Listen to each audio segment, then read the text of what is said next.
I was in the State House from 1996, actually 1998, through 2006. First ran in 96. Lost that race, beat the incumbent in 1998, and served my 8 years until term limits pushed us out. That being said, it was a great 8 years. As you know, I served under Governor Jeb Bush, great governor, and we did some great things under him.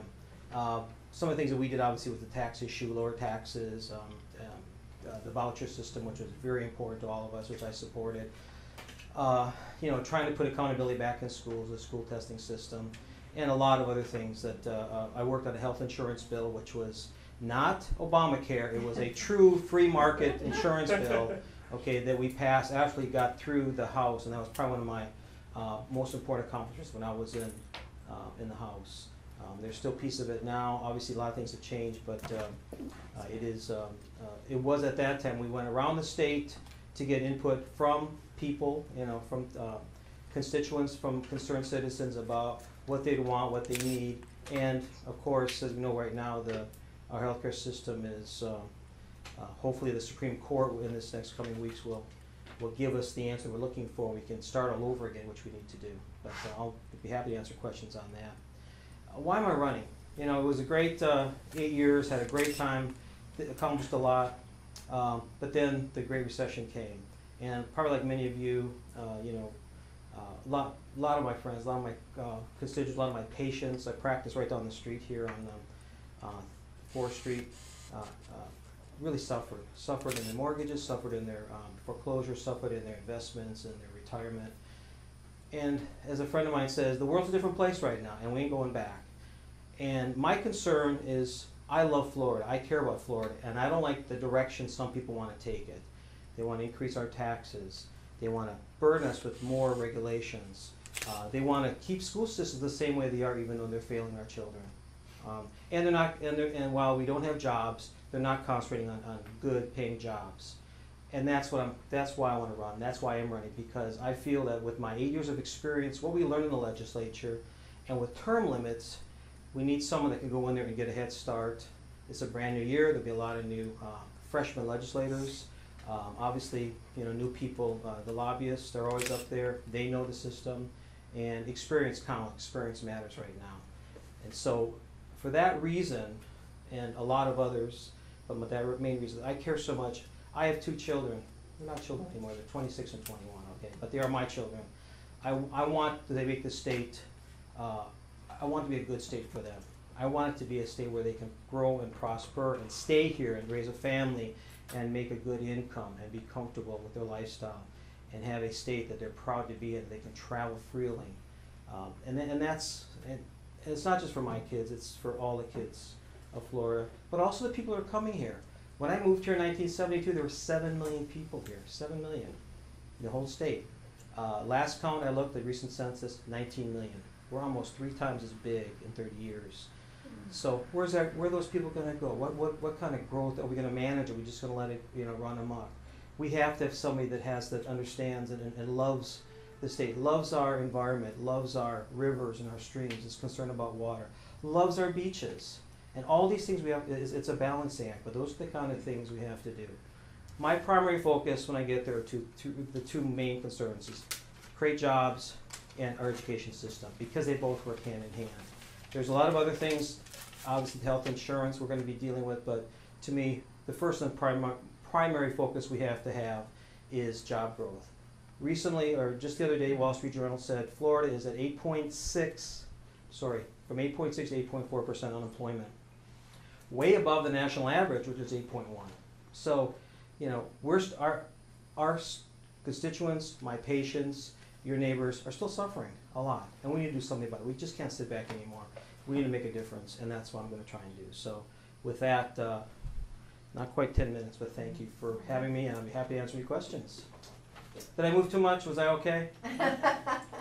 You're great. First question. Yes. Do you support legislation placing all new state employees in defined benefit pension plans? Yes. I think, you know, and this is one of those things that I thought we would, we could have done earlier. We could have done this, and it was one of those moments of why don't we do this sooner? Why don't we have state employees when they're getting raises back in the the good old days back in the early 2000s, we could have allowed them to have, they were getting raises every year.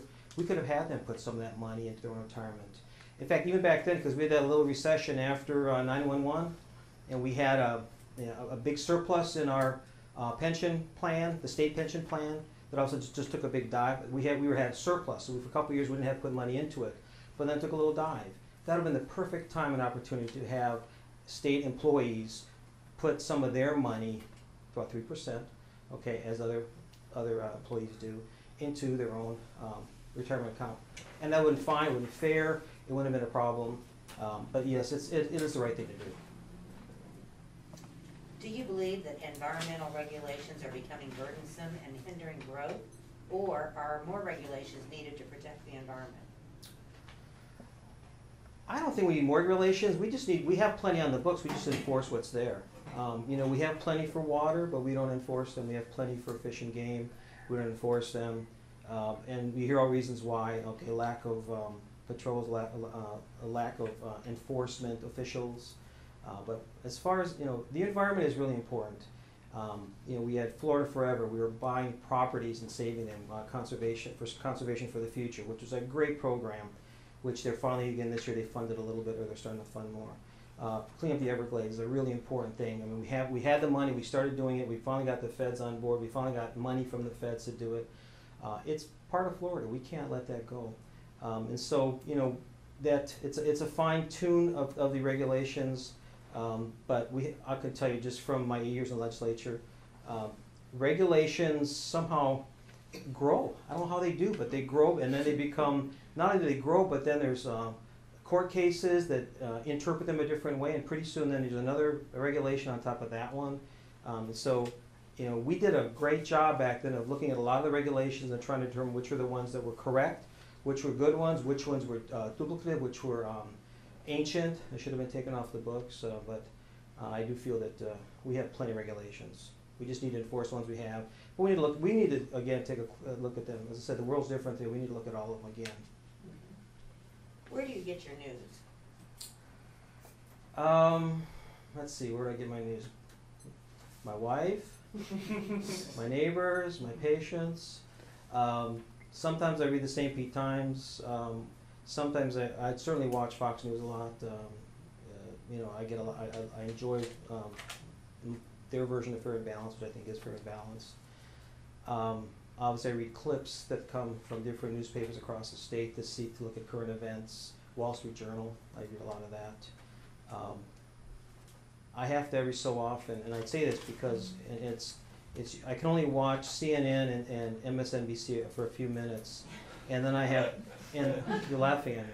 And then every couple of weeks I have to take what's called a media fast. It's like a diet, because you just have to get off that bad stuff and not watch it all because it's so disgusting. And so, I just do it. I get to see a different perspective. But love Fox, Wall Street Journal primarily. Okay. Who is your political and campaign advisor? Jack Hebert is he's been my campaign consultant since 1996. He's here in St. Petersburg. With the exception of one person, which is a good friend, he only